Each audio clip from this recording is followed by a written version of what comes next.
Good evening, everyone, and welcome to this evening's webinar on Adult Day Program Options. Our panelists this evening are Megan Favazza, Director of Day Services at St. Louis Arc, Janice Janowick, Director of Day Services and Medical Services at the Center for Head Injury, and Shaylee Wigger, program coordinator at the Jewish Community Center. I'm going to speak about our day programs at the St. Louis Arc and also give a little bit of an overview on day programs in general, how to get started with funding and those pieces. Before I jump into talking about the St. Louis Arc in detail and in specifics, I do want to say that there's a lot of different day program options out there, and we are not for everyone. There's not a one-size-fits-all approach here. So we always encourage families and loved ones to reach out and look at a lot of different options and find what's going to be the best fit for your loved one, because everybody does and offers something just a little bit different, and that's great. And so we're here to really give you some ideas of what's out there, but also we always encourage you to get out there, see it for yourself, really find what's going to be the best fit. Okay, so I'm going to talk a little bit about our community engagement program at the St. Louis Arc. And what we are a day program for adults with developmental disabilities. And the goal of our program is to participate in their communities on a daily basis. That has absolutely been a challenge during the past year and a half, a little bit longer than that, but we have found ways to get out in the community in a safe, meaningful way. And also beefing up some of our on-site activities as well. But we still do get out daily in the community. When we go out in the community, we generally do a mix of volunteerism, recreational, and educational activities around the St. Louis area. We can really individualize this program to what people want and need and what their specific goals are and what they specifically want to get out of the program. So some folks might focus more on pre-employment, developing some future job skills. Others might focus purely on social recreational goals. Others, it could be communication development, or you can do a mix of everything. So whatever would really work best for the individual. Currently, we have 5 main community engagement sites in the St. Louis area. And as you can see, we've got some changes afoot. So currently we are in Ashton, although we'll be moving to Maplewood in January, Creve Coeur, Hazelwood, South City, also moving to the Central West End in the brand new Delmar Divine building, and Town and Country. So we are kind of spread out around the St. Louis area. We also have 2 other types of day programs I'm going to talk about in a few minutes, but these are where our community engagement sites are located. What does a day look like? Folks usually start and end their day at one of our sites, but as I said, they do spend a majority of their time out and about in the community. Currently, we've been, for better or worse, had a lot of warm weather lately. So we've had an opportunity to do a lot of safe outdoor activities, which has been really nice and obviously preferable during the pandemic. But we've also developed and found safe indoor activities, whether that's sometimes having private tours or renting out spaces for ourselves, or going at places during non-peak hours when there's really nobody around, which isn't typically the goal of our program. Usually the point is to interact with the community as much as we can, but that is a way we still found ways to at least get out and be in the community during the pandemic. So each of our sites has its own same program structure, but they all have very unique qualities. There's just different people that attend, different staff, different participants, so they all have a unique feel. So while most people tend to go to the place that is closest to them and where they live, you certainly don't have to. You can go to any site that might fit your need or feel comfortable for you. As I just mentioned a few moments ago, we have 2 other types of day programs at the St. Louis Arc. One is called Aging with Empowerment, or AWE. I know that may not be the target for most of the people on this webinar, so I'll just very quickly talk about that. So all of our day programs have the same basic goals, same basic structure. We really are here to serve different audiences. So the target audience for our community engagement program is adults, typically people that like to be very active and on the go throughout the day. Aging with Empowerment focuses more on older adults with disabilities that still want to live an active life of their choosing, but maybe not quite as hustle and bustle as our traditional community engagement program. What makes it different? Well, we have flexible start and end times to cater to individual schedules, more varied support ratios. While we do go out in the community, it's up to the individual. And instead of maybe 4 or 5 hours a day, that could be just an hour or 2, really up to them and what their stamina looks like. We have opportunities to develop friendships, sense of community, and the focus on the program is really on community access and interest-based activities, obviously less on that pre-employment and skill building, but more on maintenance. All the staff there are trained and are committed to providing memory care, mobility, and enhanced medical supports at that location. We also have, oh, I want to show you a little bit more about that. There we go. Here are our Aging with Empowerment locations. We have 2 locations. We have one in Creve Coeur and Hazelwood. Both sites feature dementia capable design, so very intentional design, excuse me, there we go, designed with input from folks that have skills in this area to make it easier for individuals with dementia to navigate more independently. As you can see, we have very specific signage. We have very distinct colors between the table and chair because there's a lot of to help with visual acuity and help people distinguish as they move through their environment. We also have a brand new program we are opening in January 2022, and that is called LIFT, Learning Independence for Tomorrow. This day program is geared toward individuals that might have additional behavioral support needs. So this program will focus on intensive skill building to help people kind of close that gap and work on whatever it is that might prevent them from being in a more traditional day program environment, or maybe move on to employment, whether that's competitive or sheltered employment.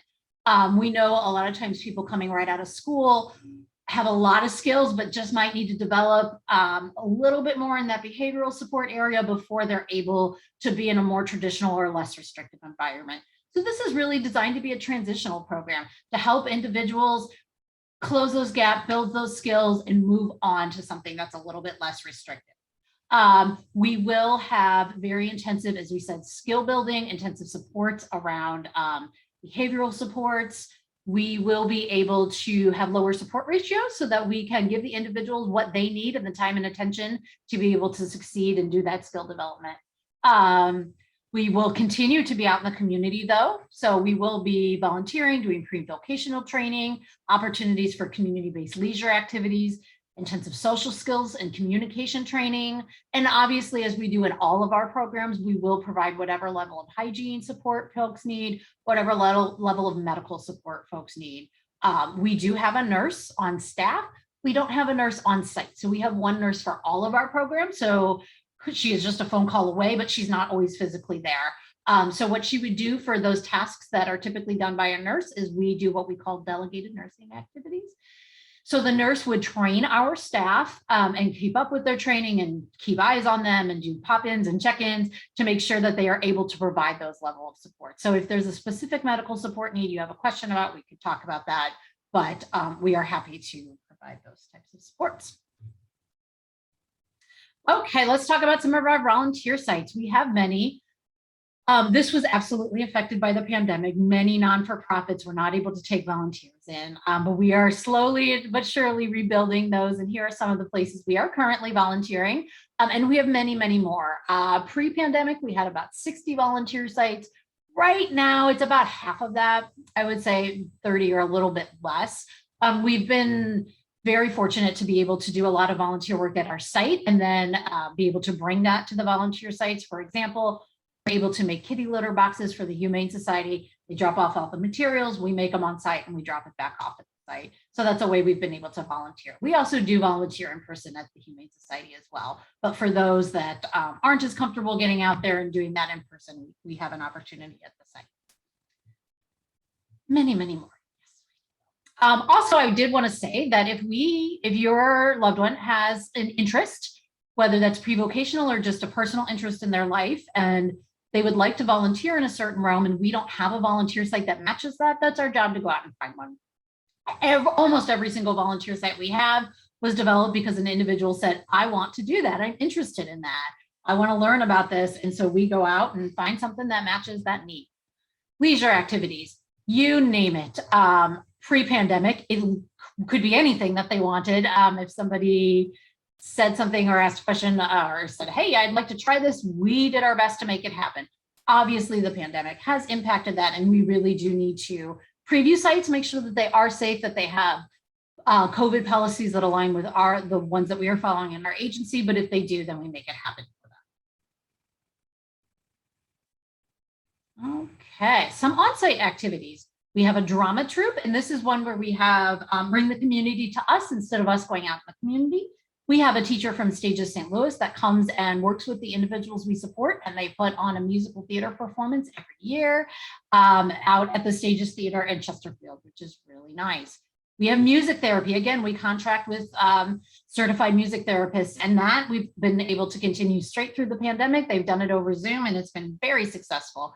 Cooking classes, everybody's favorite, rights classes, book clubs, sign language socials. Again, these are all based on the wants and needs of the individuals we support. They have expressed an interest, and we found a way to contract with an expert or a teacher in the community and make that happen for them. Also, sometimes the people we support are comfortable in teaching their own classes. So if they have a skill and talent they want to share, they're able to do that. Our sign language classes are taught every week by the same individual at one of our sites. He used to just teach with his site, and now he's very comfortable teaching over Zoom, and he teaches at every single one of our program sites over Zoom. So he leads that, and he's got a skill he can share. Okay, I'm going to skip to what I know you all want to hear about, which is funding. So most participants in our category of supports, which is called Dayhabilitation, which is what the St. Louis ARC falls into, receive funding through the Department of Mental Health, the St. Louis Regional Center, and that is through the Medicaid waiver program. We also do take Eastern Missouri Autism Project, or EMAP, money. They can be directed to day program services. Though that money doesn't stretch very far for day program services, but we will accept that. Private pay is also an option at the St. Louis ARC. I do want to say that the Department of Mental Health is very clear that we have to charge the exact same rates with our private pay that they reimburse us at. So we do not get to set our own rates. So our private pay rates are standardized. And unfortunately, there's nothing we can do about that. Supports in our program, ratios typically range between 1-on-1 to 1-on-4 staff to participant ratio. Typically throughout the St. Louis ARC day programs, that ratio is 1-to-3. Our ratio in our LIFT program, which is our behavioral focused program, will be a 1-to-2 ratio, meaning sometimes people will have 1-to-1, sometimes it'll be 1-to-2, every once in a while up to 1-to-3, but not ever more than that. And that'll be based on the individual's needs. Some people might need higher support in the community, so they'll get 1-on-1 there. Others are fine in the community, but need additional 1-on-1 restroom support. So we are able to be flexible and give them whatever support they need. Okay, more funding. So the Medicaid waiver has 3 main categories of waivers. The most typical that you see for folks in day programs is the community support waiver. I just double checked this the other day. The Department of Mental Health still says this is a $28,000 per year cap. I will tell you they do not stick to this cap. Current base day program rates already are over $30,000 a year. So don't worry about that. You will get more than $28,000 you will to use towards a day program if you do get this funding. So typical base rates for 5 days a week day program is around a little over 30 at this point. You can also use your community support waiver for other services that you can justify the need for. That could be transportation, that could be physical therapy. There's a long list, and I'm happy to share that if anybody wants to see it, of what services are covered under that community support waiver. The other is the comprehensive waiver. There is absolutely no annual cap to that. However, this is reserved only for people needing residential services. So if an individual is not ready to move out of their natural home and move into residential, that is not the funding source that you would get. There are historically some people living in their natural home have gotten the comprehensive waiver, but that is not typical. Typically, that is only reserved for people getting residential service. The other waiver offered in St. Louis City and County is the Partnership for Hope waiver. Exceptions up to $15,000, probably even more than that, can be granted. So that is if somebody maybe wants day program just a couple of days a week. That wouldn't cover 5 days a week of a day program, but a couple. So if somebody maybe had something else going on a couple days a week, maybe we're volunteering somewhere, even had a job somewhere, and just wants day program for a couple days a week, this is something that you could apply for. And because it costs less, the waiting list tends to be a little bit shorter for those. So those are the 3 categories of waivers. You would ask for one of those if you are applying for new funding from the St. Louis Regional Office. Right now, In general, there is funding available. That ebbs and flows with a lot of factors. But right now, most people, if they can justify the need for services, are able to get that. Weights can vary, but there has been a concerted effort to clear the wait list across the state. So in general, most people with a little bit higher support needs are able to get that funding. What do I mean by higher support needs? Let me walk you through that. So there would conduct a series of different different assessments. One is called the prioritization of need, that you will be scored on a scale of 1 to 12, 12 being the highest. The higher you score, the higher up you go on the wait list, which means the shorter your wait is for that funding. However, a lot of individuals are getting funding. Even people that are scoring well below a 12 have been getting funding recently. So if you're scoring an 8 or 9, that is not a reason to panic. You just might wait a little bit longer than somebody that scores a 12. For people just leaving school, we do recommend that funding requests for the Medicaid waiver should be made no later than January or February in that last year of school. Usually your support coordinator from the regional office won't request it before that. But you do want to work with them to make sure that that's kind of the sweet spot. That gives you time to get that funding finalized by graduation. However, again, those weights can vary depending on a lot of factors. So you also may want to consider options and alternatives should you not receive that funding in time to start immediately after graduation. And talk to the program you're looking at and figure out what that might look like as to when you can start and if they can hold a spot while you're waiting for funding and all of that. Okay, how to start in day program. We'll tell you our guidelines at the St. Louis ARC. We don't have very many.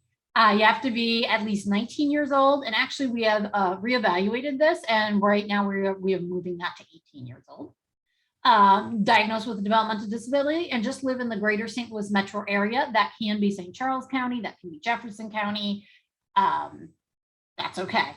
Now, I will say, while we will accept people from other counties into our programs, it may be very difficult to get transportation from another county. So that is something to be aware of. If you want to travel between counties, you may need to provide your own transportation.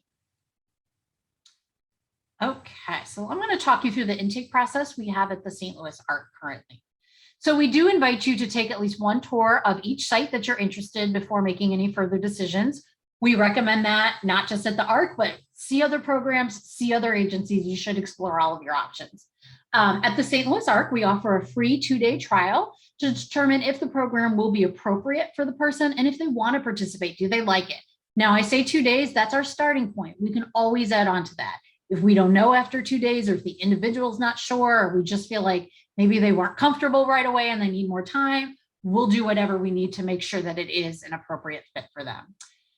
After that, we're going to have an evaluation meeting with the support team, the day program, the regional center to talk about what worked, what didn't. At the ARC, we take a very long, detailed bit of data on how this went. We take a lot of notes. We share that with you. We have a lot of points that we're looking at to determine if it's a good fit. But ultimately, it's a team decision, and we talk about whether that's going to work for the individual.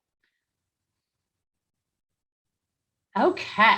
I often get asked what if individuals are still in school, what should they be working on and focusing on in that last year or so of school in order to prepare for a successful transition to day program. Some of the skills we recommend are working on independence. The more independent you are, the more flexible your supports can be. That's going to shorten your wait, because while at the St. Louis ARC, we do offer one-on-one, not every day program does, but our wait list for one-on-one is much, much longer than it is for group services, significantly longer, because we have limited resources with staff. Certainly you all have seen the news, you know what the staffing situation looks like. So while we can offer one-on-one, you can get into the program much quicker if the individual is able to be supported in a small group.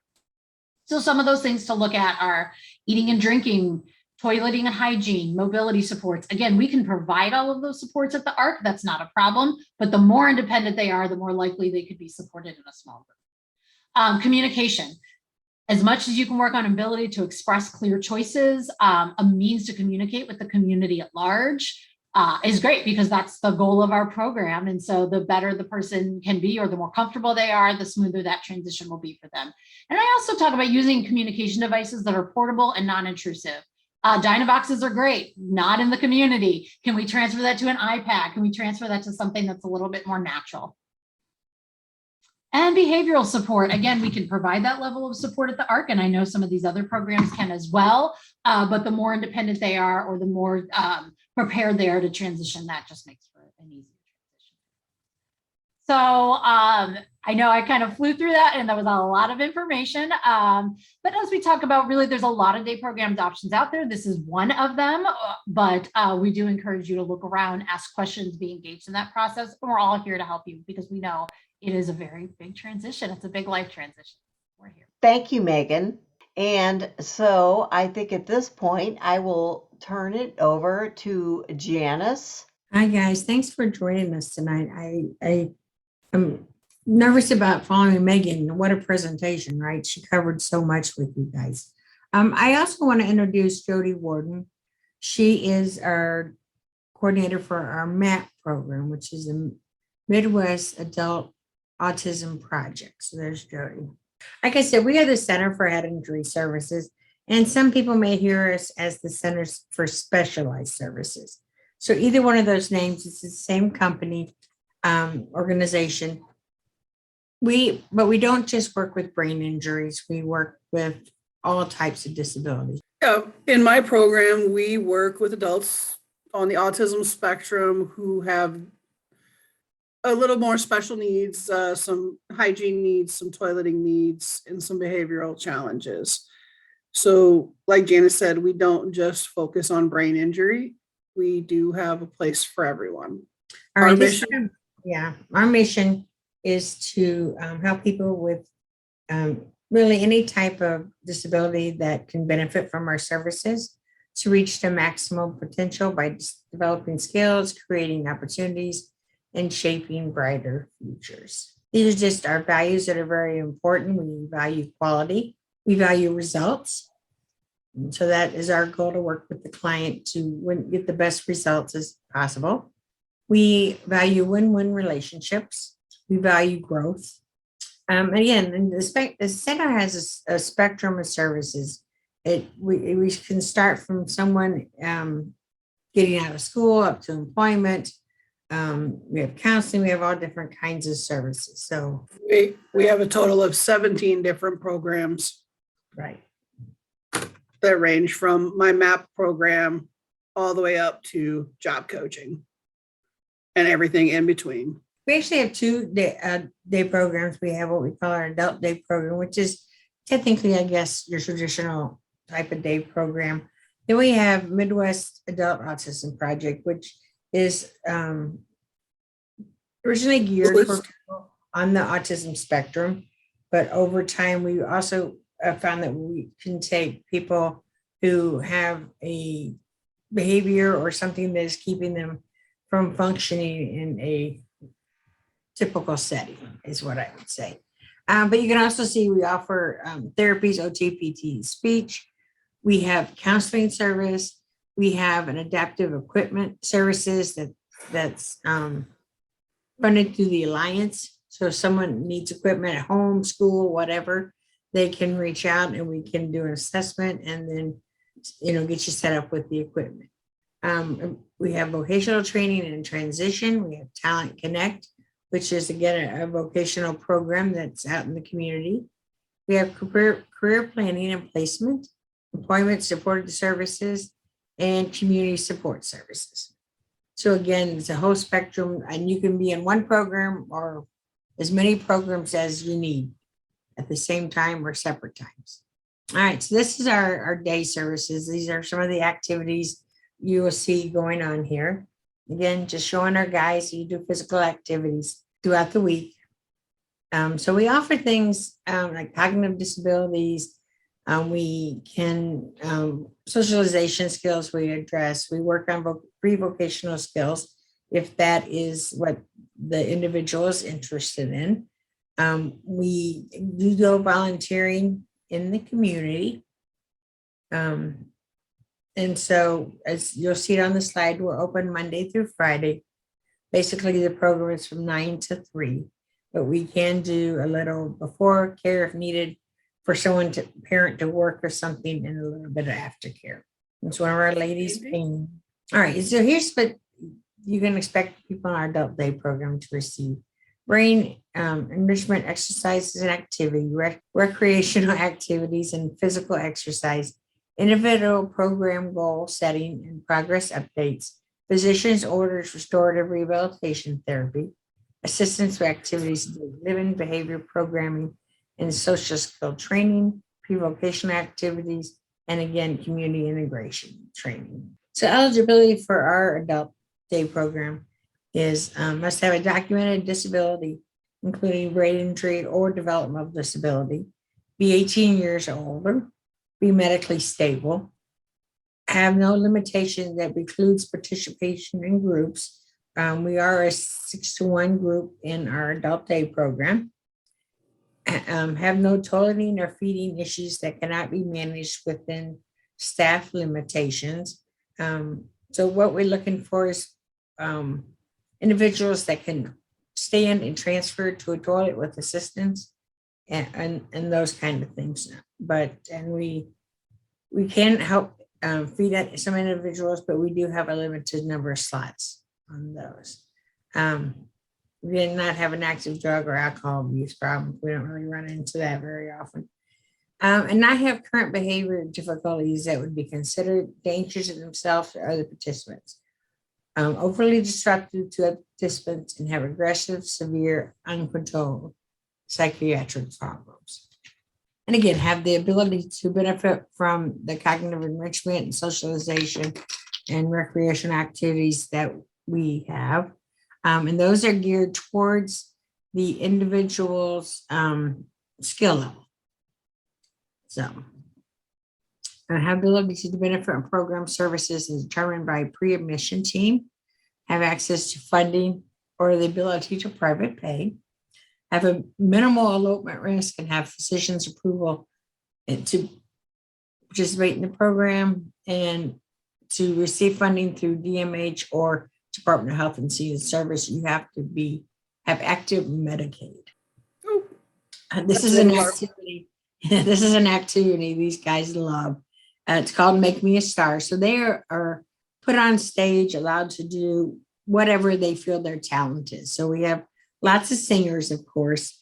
I think we've had someone who do some dancing in the past. We have one that read poetry. So it could be anything, whatever they feel that they're special at, they get to do. Again, program is from, it says 8 to 5. That's day. Yeah, But typically it the ranges. extended hours. Yeah, I'm sorry. Yeah, that's the extended. So again, it's Monday through Friday. Program is actually from 9 to 3. We do before care. I have one gentleman that comes at 7:30 in the morning. And then in the afternoon, we have some that stay from 4:30 to 5. And that's to allow family members and caregivers to possibly work or handle things at home. We do expect regular attendance on whatever your schedule may be. So most of our guys come 5 days a week. And then we can also do, we've done 2 days a week, 3 days a week. I've done half days. I've even had some people come just 2 hours a day if they're private paying, and that's what they can afford. So, we work with the clients to see what schedule works for both of us. Funding options, Megan did an awesome job of going over some of that with you. So I will kind of not go into that much as she did, but we do have another funding source for our adult day program, and it's adult daycare through the Department of Health and Senior Services. And these are generally for individuals who were injured after the age of 22, so they do not qualify as developmentally disabled under the DMH program. It's funded a little different, the rates are a little different, but when you come into our program, you're not going to see any difference between the funders at all. We also, like I said, can do private pay. And again, when you come in for intake, and we can talk about what is feasible for you guys to handle. Okay, the MAP program, we enable adults with autism to learn new skills and participate in meaningful activities. We go out in the community, we volunteer. So our ultimate goal is for them to transition and live their best quality of life. My ultimate goal for my guys in my program is for them to no longer need us, for them to move on to day program, to be able to participate in the ways that they want to be able to communicate in the ways that they want to. As you can see from the slide here, we are based on applied behavior analysis. Most of my guys, the majority of them do have a behavior therapist, which my staff works closely with. We run those programs to assist the guys with overcoming some of the challenges that they face day to day. We have right now a full boat and a wait list, but the guys that do come Monday through Friday. The majority of my clients are full-time. And we have a highly structured routine. We have a set routine every day we follow, and it consists of every morning we practice sign language, we discuss history, we discuss what's happening in the world today. Then we move on to vocational training, fine motor, gross motor skills. We move after that into everybody's favorite, I think, lunch. I mean, recess was my favorite as a kid. And then we move after that into activities, whether they are group activities or one-to-one activities. We have social time built in. We also have structured relaxation built in. We have a sensory, we try to base most things on sensory integration and helping our guys overcome any deficits in that area.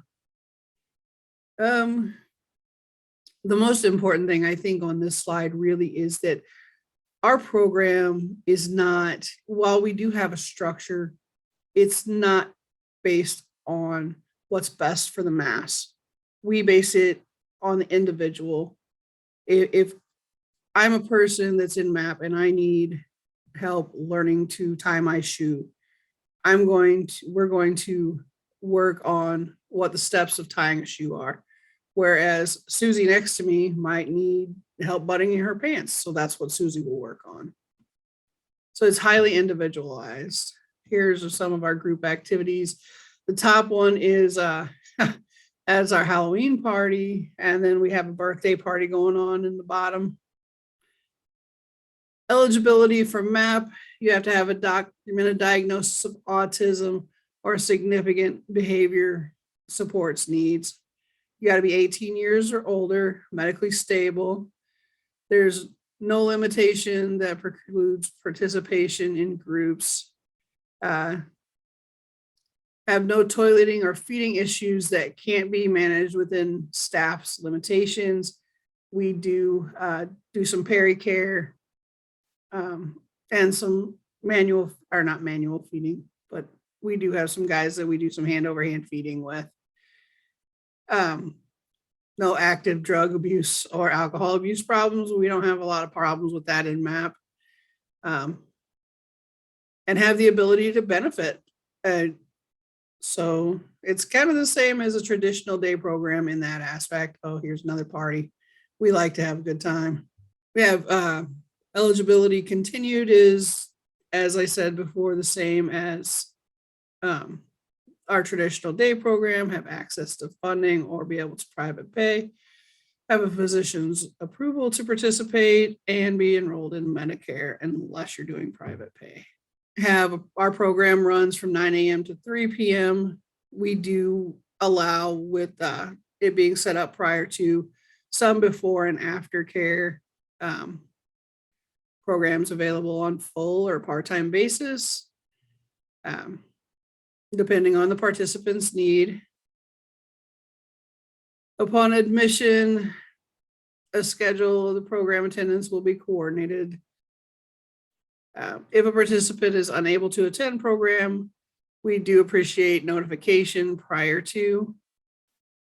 regular and consistent attendance is necessary to maintain enrollment. We have a therapeutic environment, and regular attendance is necessary to maintain the therapeutic environment. This continuation of the program may be considered if attendance requirements are not met. Our attendance requirements are relatively lax. It's an 80% or above is what we request. This is some sensory therapy. One of my guys is working with the little light funding options. We are mainly funded through DMH and private pay. Parachutes, always a big hit. And if you have any questions, please feel free to contact me or Janice. Janice is the director. She's over both the day program and my program map. And we also, our coworker Dan is over the day program. Couple of just things I thought I want to point out. First of all, it probably goes without saying, we are not public presenters very much at all. We do know day program, but we're not out there, and talking about a group of people. So please forgive us for that. We are a smaller organization, I guess, since the ARC and the J. We only have a slot, 14 slots in our MAP program, and we have 30 slots in our 15. day program. 15, okay, sorry. It is, we try to make it as individualized as we can. We do group sessions, but if somebody needs extra support, we were able to do that. If they, we have different activities planned, but if they don't like those activities or don't feel up to it, then we do our best to find something that they will benefit from. We just try to be as flexible as can. We also have a nurse that comes in every day for a short period of time to help administer meds in the day program and to do a health monitoring each month. So if we notice something different or changing, we'll reach out to the parents or caregivers to discuss that with them. Like I said before, we're very open to working the schedule out that works for you. We have in the past had students that are leaving school, and so sometimes they will, during the transition period, they may come here a couple of days a week and go to school a couple of days a week, kind of thing. We've had students who goals are to get employment, and so we can work together with our employment division and work out where maybe they can come here one day and go there 3 days, whatever it is, or the job's only so many days. So we are really good at working as a team throughout the agency to meet the needs of all our clients. You guys have any questions, just please let us know. Thank you, Janice and Jody. I'm going to turn it over to Shaylee, and we'll move forward.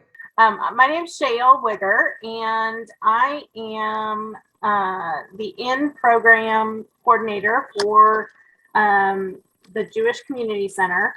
The in-program is our young adult program, and then our under our adult services, and our secondary program is the Connections program, which is for our aging adults. We also have life enrichment services, which is essentially our inclusion program geared towards helping individuals with disabilities participate and engage and register and become active with the various recreation and skill development programs here at the J that aren't day program. So very much set up like your, kind of typical Parks and Recreation in that way, or YMCA, if you will. And you do not have to be Jewish. I am not Jewish to either work here or become a member. So that's generally one of the first questions a lot of folks ask. And I am fairly new. I'm around my 4 months in. I've worked in a variety of settings over the course of my career. I'm a recreation therapist. and have worked in clinical settings as well as adaptive recreation, parks and recreation, childcare. So I've dabbled in a lot of things from direct service all the way to management, and I'm super enjoying my time here. I've just recently relocated back to Missouri after living all over the U.S. and glad to be back in the state. It's my home state, and so I'm close to family, and I'm just really thrilled to be here. In the J community has really been very warm and welcoming. Okay, so everyone is definitely welcome at the J. As I said, there's no need to have a certain religious affiliation or anything of that nature. As I said, I'm the young adult program, the in-program coordinator. Ashley Stockman is our director. And then we have Kristen Connard, who is our assistant director. Kathy Connolly is my colleague, direct colleague, and she coordinates the Connections Older Adult Program. The in program is currently being offered through the Adult Day Services at the J in Creveport, here in Creveport. It's our main location. We do have another location, but we haven't yet expanded the programming out that way. That is a hope and a desire to be able to have a second site for our program in the future. Our program focus is on health and wellness, communication and socialization, life skills development, community integration, volunteering, recreation and exploration. So very similar to the programs you've already heard about. And we dabble in all of these areas as well. We in health and wellness, we focus on the learning healthy habits and incorporating those into everyday life. Through all the areas of health and wellness, emotional health, nutrition, personal hygiene, physical fitness, which that's a huge component for a lot of our folks. Really focusing on physical fitness, and we have fitness time every day. One of my, I think it was Jody mentioned, very structured regimen schedule, and we are too, with some flexibility in there for outings and things like that. But our basic skeleton program is pretty structured, and physical fitness, 10 o'clock every morning, we're in the fitness center here at the J Community Center. So one-on-one personal training. We have that ability. We've got personal trainers at the J, and we have the ability to work with them and create some one-on-one training situations for folks that need that or desire that. We do the daily group exercise. We also are able to take advantage of Tai Chi, Zumba, yoga, and we have a program that is personalized fitness trackers. Nutrition education. We do meal planning and preparation. We have indoor hydroponic growing system. Now, I can't tell you all the details about it, but it was obtained through a grant. But we have 14 towers, total towers at the J that are growing towers. As you can see, the young man in one of these photos is working on a tower that has plants. And so it's vertical gardening, basically. And they're hydroponic growing towers, tower garden system through Juice Plus is the note that I have on the side here. So there's no soil. It's water-based gardening system that can be used year round, either indoor or outdoor. So it's a pretty cool thing. Our early childhood center is right next door to us, and they also have some of the towers that the little ones utilize and learn with. So it's a pretty cool system. So we have that. We also have an outdoor sensory garden, and then we do garden to table education. Just the whole continuum of planting and growing and caring, maintaining, and then reaping that and how to use it then indoors to make a meal. Communication and socialization is a definite big component of what we engage in every day and what we support our participants with. So building new friendships, maintaining those friendships, how to navigate those friendships when sometimes there are struggles and challenges. Interactive peer learning. We have a wide range of individuals, personality wise, as well as skill development wise, and strength based and what they bring to the table. And so there's a lot of learning that goes on peer to peer, which is super important. Interpersonal skills, spatial boundaries, the P's and Q's, etiquette, conflict resolution, teamwork, and then self-awareness and self-determination. We just actually had a session around internet safety. We had some special guests come in and gave a presentation around internet safety and how to keep ourselves safe when we're using the internet, how to keep our information, like our personal information, safe, all that kind of stuff. So it was really a great topic in that self-awareness and that safety awareness and that type of thing. And then also self-regulation of emotions, really working with our folks to help them understand and identify and be able to verbalize and express, like, are they, what emotions are they feeling, and how does that play into the situation at hand? So, Shale, Yes. does the personal training cost extra? Can they do it during program hours?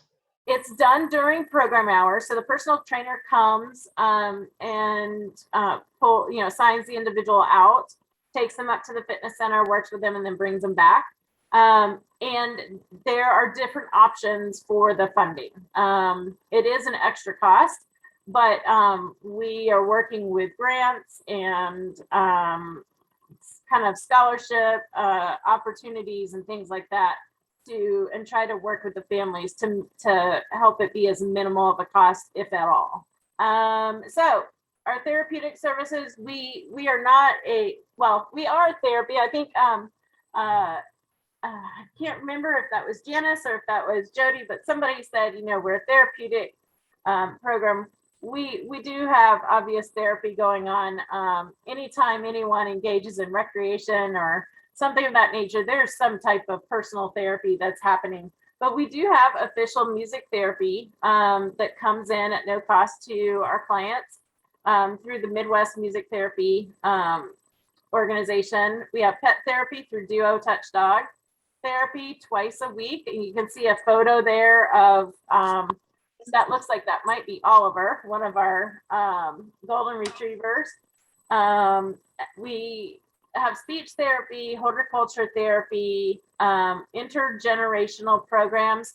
Now, we've all been affected and by COVID, and programming has shifted and altered, and we're working to bring some things back. And one of those things was our intergenerational programs. As I said, the early childhood care is right next door, and we would have a variety of programs with the kids, our participants reading to them, doing projects together, a lot of cross-generational activity. And so unfortunately, because of COVID, we have yet to be able to return to that. But that is on the to-do, is to return to that at some point once it's safe.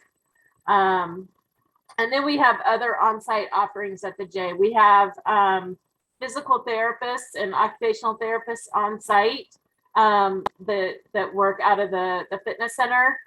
We have a massage therapist on site at the J Community Center. And so there are opportunities for us to take advantage of those services as needs arise. And as I said, I am also a recreational therapist.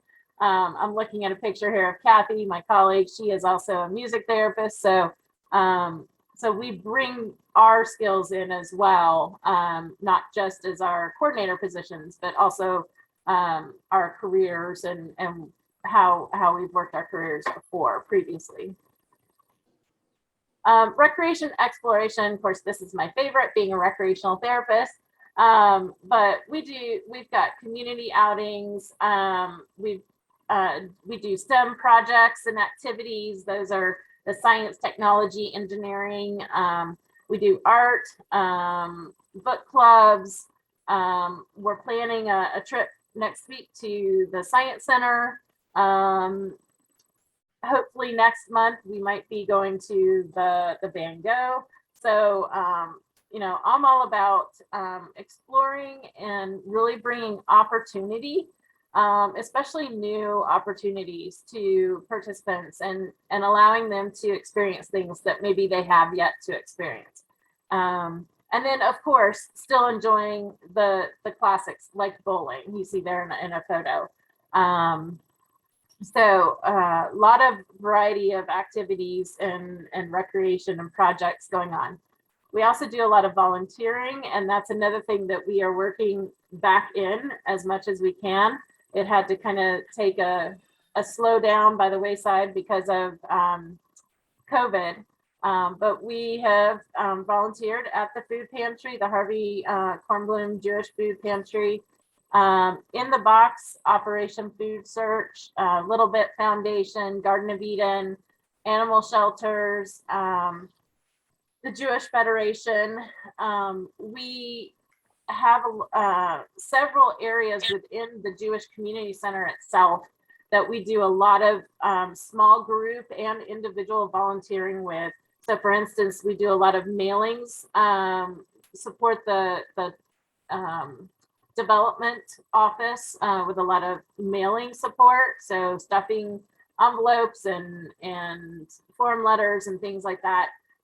We support our kitchen, which is a commercial grade kitchen, and they do a lot of boxed meals for in-home, inbound folks that are not able to get out. And so we actually box those up and dish them out, put the food all together. And I think since the end of September, we've boxed just under 900, I think, individual meals. So our folks are really proud of that work. We do a lot of folding of towels and laundry for the day, and a lot of other things, greeting members and things like that. So again, and as we all know, that volunteering is not only is it giving back to the community and giving of ourselves, but it's also working on those pre-employment skills. And talking about skills, we do skill development work, identifying and working towards achieving their personal goals, independent living, further education, and future employment.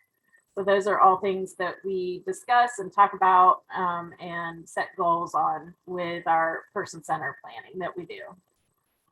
Some of those individual goals may be cooking, cleaning, laundry, financial, schedule, time management, personal safety, emergency preparedness, reading, writing, math, computer or electronic device, navigation and education, organization, quality control, teamwork, and leadership skills. So again, as I mentioned, we have a wide variety of skill sets amongst our participants, and we've got some participants who take leadership roles depending on the activity or event, and really help lead those things and help support their peers.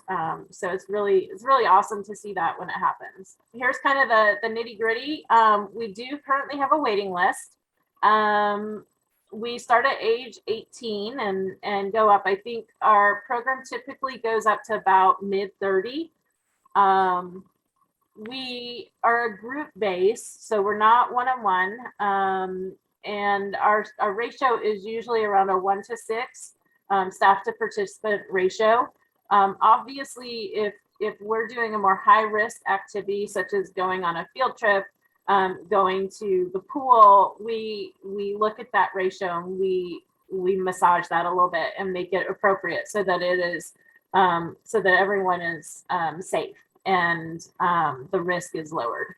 Funding is, as you've heard through everyone else that's presented, is the Medicaid, DMH waiver, Medicaid waiver and private pay.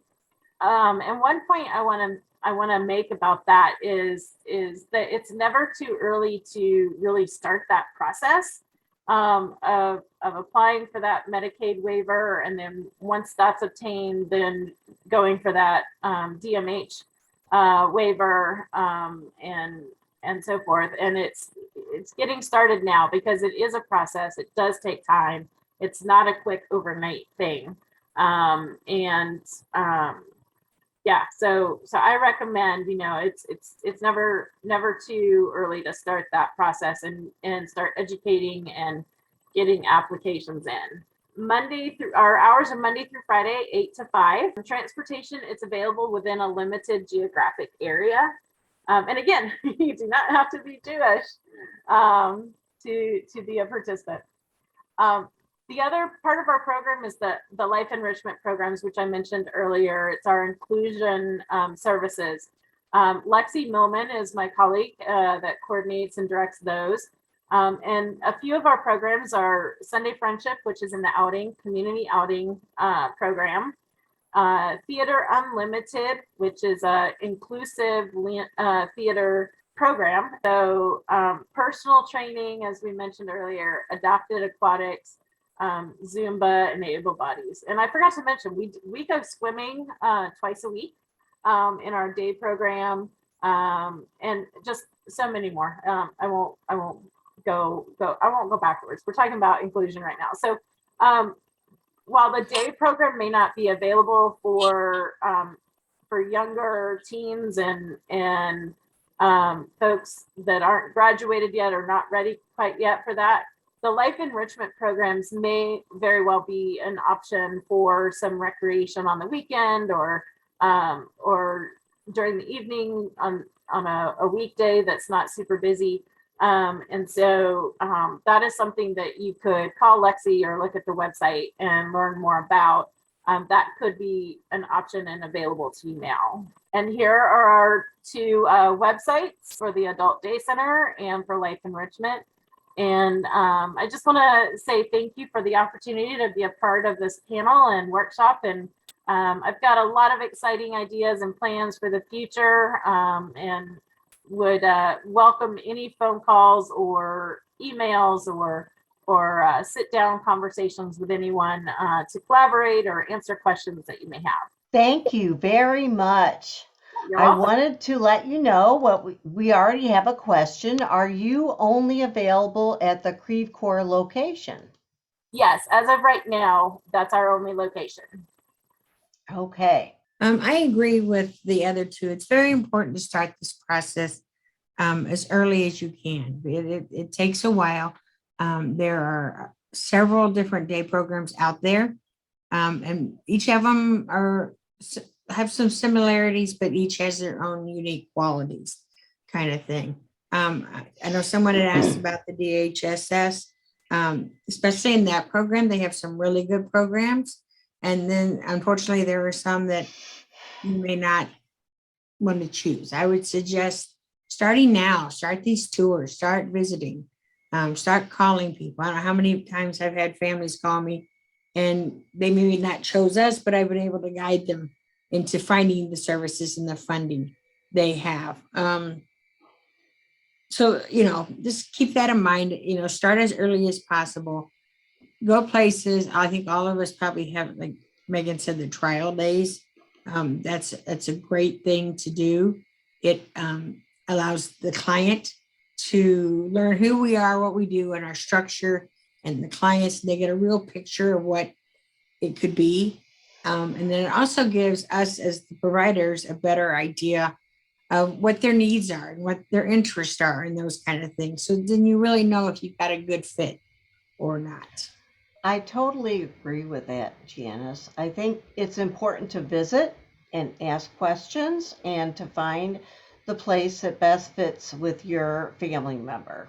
So thank you all for being here this evening, and we look forward to seeing you later.